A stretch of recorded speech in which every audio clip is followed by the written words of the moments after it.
영적 지도자의 자세, 그런 제목입니다. 영적 지도자는 어떤 삶의 자세를 가지고 또 어떤 역할들을 잘 감당을 해야 되나, 그런 얘기입니다.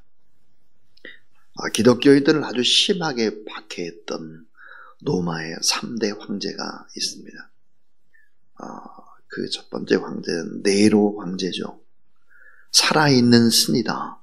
자신을 큐리오스, 주라고 불러라. 주라고 부르지 않는 사람들은 모두 다 죽였죠. 그래서 기독교인들을 박해했습니다. 두 번째 황제는 이 도미티안 황제인데요. 자신을 신격화했고 독재 군주로 군림했죠. 그러니까 자신을 높여서 주이자 하나님이다. 주이자 하나님. 그러니까 Lord and God이라고 부르도록 했습니다. 수도 로마에서 금 흉상을 만들어서 숭배하도록 강요를 했죠. 그 다음에 기독교를 심하게 박해한 황제는 트리안 황제였습니다. 로마 제국의 이름으로 기독교를 금지하고 아주 이제는 조직적으로 이제 박해를 시작했죠. 그때의 일입니다. 라피가 트리안 황제의 재판대 앞에 끌려왔습니다. 그리고 황제가 다그쳐 묻기를, 야, 너 하나님을 좀 보여봐. 하나님이 어디 있냐? 네가 믿는 하나님 내 앞에 데려다 놔봐. 라피가 하는 말이, 왕이셔 꼭 하나님을 보고 싶으십니까? 그래, 보고 싶다. 내 앞에 당장 보복시켜라. 그러자 라피는 태양을 가리키면서 이렇게 말을 했습니다. 정 그러시다면 태양을 똑바로 바라보시지요. 트리안 황제는 태양을 쳐다보았습니다. 그러나 정오에 이글거리는 태양은 몹시 눈이 부셔서 눈을 결국은 돌려야 했습니다. 황제가 이런 말을 했습니다. 야, 태양이 너무 밝아서 쳐다볼 수가 없다. 이러자 라피가 이어서 하는 말. 황제여, 하나님께서 창조하신 태양도 제대로 바라보지 못하는 피조물. 황제가 어찌 살아계신 하나님을 볼 수 있겠습니까? 하나님을 보면 황제는 죽습니다. 하나님을 두려워하는 지도자가 되십시오. 결국 이 라피는 화형에 처해지게 되었습니다. 자, 하나님을 경외하지 않는 지도자의 특징이 뭘까? 자신을 신격화하는 것입니다. 우상화하는 것이죠. 어리석은 지도자, 그의 최후는 어떻게 됐을까? 마지막 인생의 최후. 세상 것에 빠지죠. 세상 것에 쾌락에 허우적대기 시작을 합니다. 그러다가 로마 황제의 상당수가 동성연애자로 밝혀지고 있습니다. 자, 오늘 본문은 사회적인 윤리에 관한 것으로 올바른 정치, 경제, 사회, 문화, 교육이 되기 위해서 필요한 교훈들을 열거하고 있는 하나님의 귀한 말씀입니다. 자, 사람이 둘 이상 모이게 되면 자연히 조직이 형성이 되고 그에 따라서 지도자 또는 통치자, 리더가 필요하기 시작하죠. 자, 그 리더에 따라서 조직의 방향이 좌우된다고 말할 수 있습니다. 자, 오늘 이 성경에 나오는 의인, 악인의 통치 방법에 따라서 그 결과는 엄청나게 달라진다 하는 것을 오늘 본문의 말씀이 우리에게 아주 명확하게 보여줍니다. 어떤 지도자냐, 어떤 리더냐에 따라서 그 결과는 사뭇 달라지는 것입니다.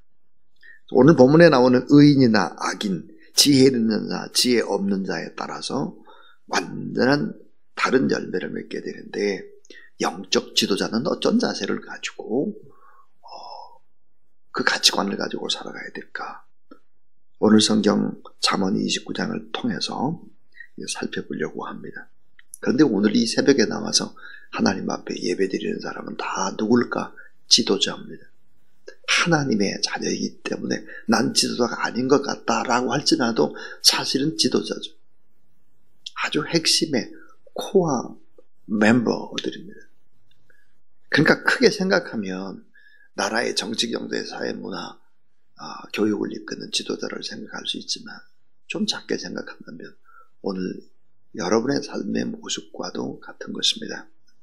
자, 영적 지도자, 그 역할 중에, 그 자세 중에 가장 중요한 것이 무엇일까? 5가지 얘기를 하려고 합니다. 그 첫 번째입니다. 첫 번째는 복된 소식을 전해줘야 한다는 것입니다. 복된 소식을 전해주는 자, 축복된 소식을 증거하는 자입니다.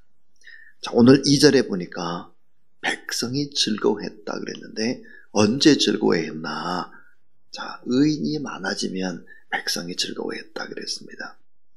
자, 여러분, 의인이 많아지면 이 사도 바울은 로마서 3장 10절에서 구약 성경 전체를 요약하는 하나님의 말씀을 증거합니다.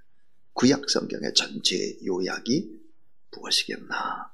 기록된 바 의인은 없나니 하나도 없으며 깨닫는 자도 없고 하나님을 찾는 자도 없고 다 치우쳐 함께 무익하게 되고 선을 행하는 자 없나니 하나도 없도다 그랬습니다. 그 기록된 바 구약 성경의 요약이 뭘까? 의인은 없나니 하나도 없다. 그러니까 스스로 의인 될 수 없고 스스로 깨달을 수 없고 스스로 하나님을 찾을 수 없고 스스로 선을 행하는 자 없다.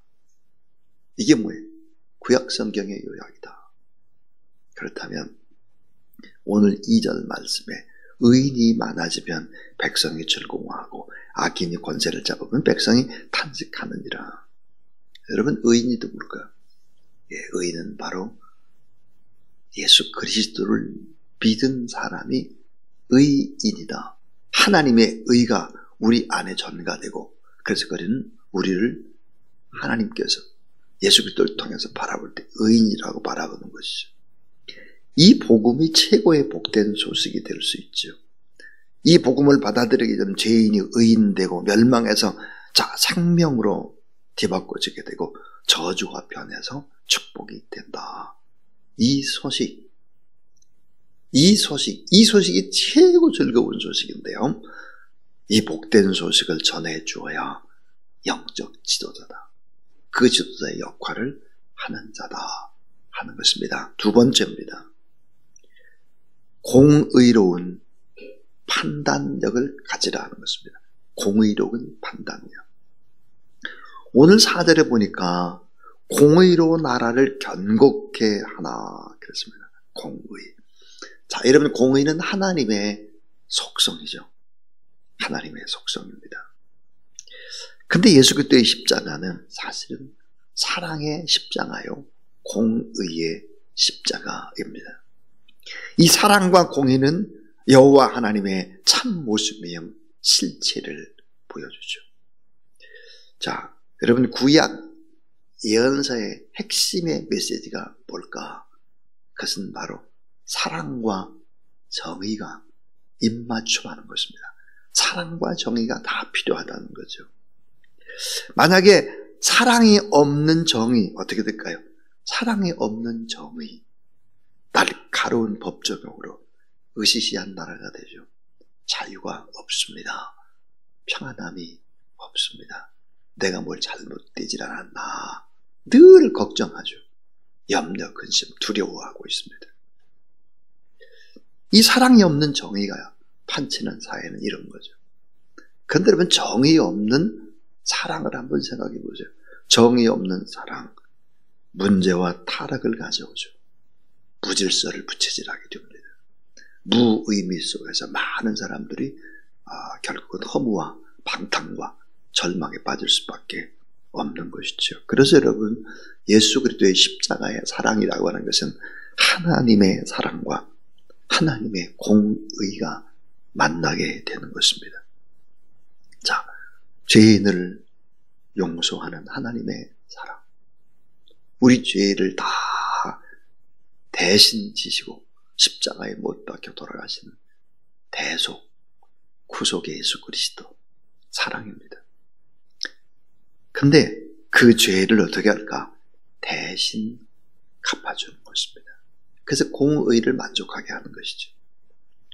자, 공의로운 판단력, 지도자가 꼭 가져야 되지만 결국은 균형 잡힌 사랑, 이 균형과 조화가 너무 중요하다 하는 얘기죠. 세 번째입니다. 이 영적 지도자의 가장 중요한 역할이 뭘까? 따라하세요. 구제하는 일을 온 힘을 다해야 한다. 예, 구제하는 일에 온 힘을 다하라. 구제. 7절에 보니까 의인은 가난한 자의 사정을 알아주나 그랬습니다. 의인이 누굴까? 하나님을 잘 믿는 사람입니다.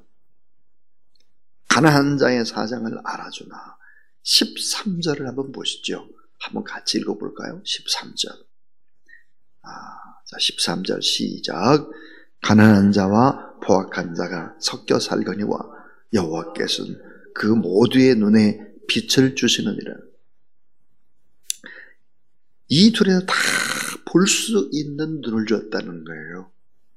자, 가난한 자와 포악한 자. 결국은 어때요? 가난한 자. 이 가난한 자를 구제하는 일에 온 힘을 다해야 된다. 너무 중요한 얘기죠. 중요해도 너무 중요한 얘기. 잠언 19장 17절에 뭐라고 말하느냐? 가난한 자를 불쌍히 여기는 것은 여호와께 돈을 꿔주는 거래요.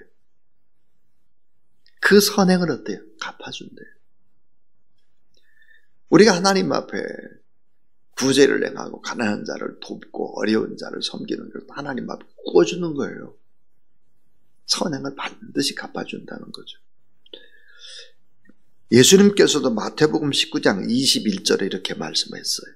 내가 온전하고자 할진대 가서 내 소유를 팔아 가난한 자들을 주라. 그리하면 하늘에서 너의 보화가 있으리라. 그랬습니다. 내 소유를 팔아라. 가난한 자들에게 주어라. 그러면 자, 하늘에서 보화가 내게 있으리라. 그랬습니다. 자, 영적 지도자의 필수 덕목이 뭐냐? 구제하는 거예요. 구제를, 가난한 자를 품고 사랑하는 거. 이거 하지 않으면 안 된다. 왜 그럴까? 이사야서에서는 우리에게 아주 중요한 진리를 얘기하고 있습니다. 왜 아무리 기도해도 기도가 응답이 안 되나? 그 안 되는 이유가 뭐겠나? 가난한 자, 작은 자를 돌보지 않았기 때문이라는 거예요. 우리가 기도도 열심히 해야 되겠지만 작은 자, 가난한 자를 구제하고 그들에게 선을 베풀고 하는 일들, 이런 일들 너무너무 중요한 것이다. 그래서 가난한 자에게 먼저 구제하라. 그리고 기도해라. 응답이 빠를 것이다. 그렇게 얘기를 성경은 강조하죠. 프로테스탄트와 자본주의 정신이라고 하는 아주 유명한 책, 막스 베버라는 사람이 썼는데 저희들이 이 책을 읽을 때는 참 어려웠습니다. 왜냐하면 원래는 독일어판인데 우리나라의 번역을 독일어판으로 직접 한 것이 아니라 영어로 된 걸 가지고 번역을 해서 어려웠는데 최근에 이 막스 베버의 책을 독일어를 직접 번역을 했습니다. 그래서 저희 교회 5층에 가면 이제 막스 베버의 책이 여러 권이 있는데 프로테스탄트와 자본주의 정신에서 막스 베버는 이런 얘기를 하고 있습니다. 자본주의에서 물질을 소유한 자는 반드시 나눠야 된다. 왜냐하면 너무나 많은 사람들의 희생이 뒷받침됐기 때문이다. 그러니까 이 자본주의 사회 속에서 물질을 나누지 않게 되면 그것은 바로 썩는 것이다. 하나님 앞에 죄를 범하는 것이다. 이런 논조로 이야기를 하고 있습니다. 유명한 경제학자는 라이트라는 사람이 있는데 이 라이트의 책 가운데 왜 위기는 반복됩니다. 왜 위기가 반복될까? 그 핵심의 이유는 뭘까? 가난한 자, 작은 자와 나누지 않기 때문이다. 그랬습니다. 빈부의 격차가 어때요? 점점점 심해지는 거예요. 나누지 않으면 위기가 반복이 된다는 거예요. 참 중요한 얘기들이죠. 그러니까 오늘 이 본문도 마찬가지예요. 구제하는 일에 온 힘을 다하라. 교회가, 예수 그리스도를 믿는 사람들이 그런 정신을 갖지 않으면 안 된다. 이 지역 사회도 구제하고 또 나라와 민족 열방 선교하고 나누고 베푸는 일에 인색을 하면 안 된다는 거죠. 하나님의 복을 주시질 않아요. 그 다음에 이제 네 번째가 뭘까 그러면은 화목을 도모하라. 화목입니다. 화목. 8절에 보니까 슬기로운 자는 노를 그치게 하느니라 그랬습니다. 여러분, 사람이 보이는 곳에는 언제나 뭐가 있습니까? 분쟁이 있죠. 언제나 뭐가 있어요? 다툼이 있어요. 바람 잔 날이 없죠. 늘 그런 것이 있어요. 그런데 바로 예수님께서 화목의 도리를 보여줬습니다. 화목의 도리. 하나님과 인간 사이에 화목의 도리를 보여줬죠. 그래서 화목의 제물이 되었습니다. 화목 제물. 고린도후서 5장 17절부터 21절에 보니까 5장 17절은 여러분이 잘 알잖아요. 누구든지 그리스도 안에 있으면 새로운 피조물이라 이전 것은 지나갔으니 보라 새 것이 되었다. 이렇게 설명을 하면서 오늘 우리들에게 뭐라고 얘기하느냐? 너희들은 화목의 직책을 받은 사람이다. 화목의 직분을 받았다 그랬어요. 화목. 얘는 화목한다. 평화한다. 이 평화라고 하는데 헬라어의 뜻이 여러분 잘 알다시피 에이레네입니다. 에이레네. 이 에이레네 피스메이커가 된다고 하는 것이 뭘까? 자, A와 B가 분쟁이 있어요. A와 B의 분쟁이 있는데 이 가운데에서 피스메이커를 하는 거예요. 이 사람한테 가서 이번에 좋은 얘기하고 좋은 얘기하고 그렇게 해서 서로 이렇게 화합하도록 화목하도록 합니다. 이 피스메이커 에이레네의 뜻이 뭘까? A와 B 사이에 피 흘리다 그런 뜻입니다. 손해보다 그런 뜻이에요. 이 화목의 직책을 감당하는 것은 어때요? 그렇게 손해보는 거예요. 예. 때로는 어때? 내가 왜 이래 이거? 내 앞가름도 제대로 못하는데 여기서 좋은 소리 못 듣고 저기서 좋은 소리 못 듣고 왜 이러나? 그 사람 정상이에요. 그 사람 진짜예요. 그렇게 살아가라는 거예요. 줄타기 하지 말고. 화목을 도모하라 하는 얘기. 마지막 이제 다섯 번째가 이게요. 코람데오의 자세를 가지라. 코람데오. 코람데오 잘 알잖아요, 여러분. 살아계신 하나님 앞에서. 사람 앞에서가 아니라 하나님 앞에서 내가 산다. 이걸 코람데오. 그래서 보니까 10절을 한번 보시면 10절. 피 흘리기를 좋아하는 자는 온전한 자를 미워하고 정직한 자의 생명을 찾느니라. 그랬죠. 그러니까 거짓말을 하지 말고 12절에도 보면 거짓말 하지 말고 하나님 앞에서 하나님이 다 보시고 계신다. 이런 생각을 가지고 정직하라는 것입니다. 그러니까 코람데오의 자세를 가지고 그렇게 지도자가 살아가야 된다. 자, 영적 지도자의 자세에 관한 얘기였습니다. 복된 소식을 전해줘야 된다. 진정한 복된 소식. 예수 그리스도의 구원의 소식. 비전, 이런 복된 이야기를 해줘야 된다. 공의로운 판단력을 가져야 된다. 그러나 사랑도 포함된다. 여러분, 사랑이라고 하는 큰 집합이 있습니다. 전체 집합이죠. 이 사랑이라는 전체 집합 안에 부분 집합이 포함된 것이 공의입니다. 그러니까 공의로운 판단력을 가져라. 그 다음에 구제하는 일에 온 힘을 다해야 된다. 그렇지 않은 교회는 그 사명을 감당하지 않으면 위기가 반복된다. 교회도 점점 어느 정도 빚이 있어야지 교회에 돈이 쌓이게 되면 언제나 싸웁니다. 분열됩니다. 그럴 수밖에 없겠죠. 화목을 도모하라. 코람데오의 자세를 가지라 그랬습니다. 여러분이 지도자입니다. 이런 지도자의 역할, 자세 잘 감당하는 귀한 여러분 되기를 주님의 이름으로 축원합니다. 447장입니다. 447장 하나님 앞에 드리겠습니다.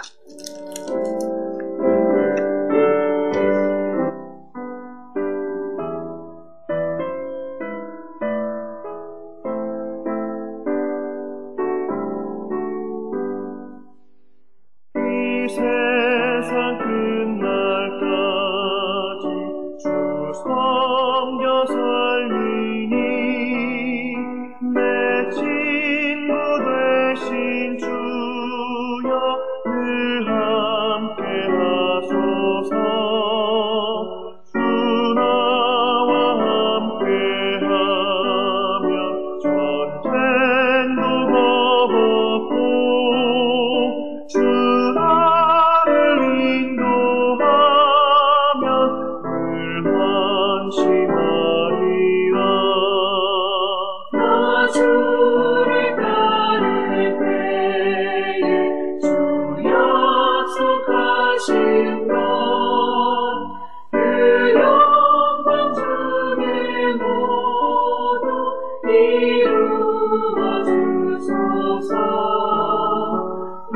주의 길을 따라 섬기며 살리니 그 크신 은혜 속에 날 인도하소서.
이제는 영적인 지도자들로 또 그 역할들을 온전하게 감당할 수 있도록 그 길을 가르쳐 주신 우리 구주 예수 그리스도의 무한하신 은혜와 하나님의 사랑과 거룩한 보혜자 성령 하나님의 역사하심, 오늘도 하나님 앞에 예배드리고 또 고통받는 작은 자를 끌어안고 중보기도 하고 또 축복하는 모든 하나님의 사람들 머리 위에 유튜브로 예배 참여하는 귀한 종들 기도 제목 가운데 나라와 민족 위에 이제로부터 영원토록 함께 하옵시기를 간절히 축원하옵나이다.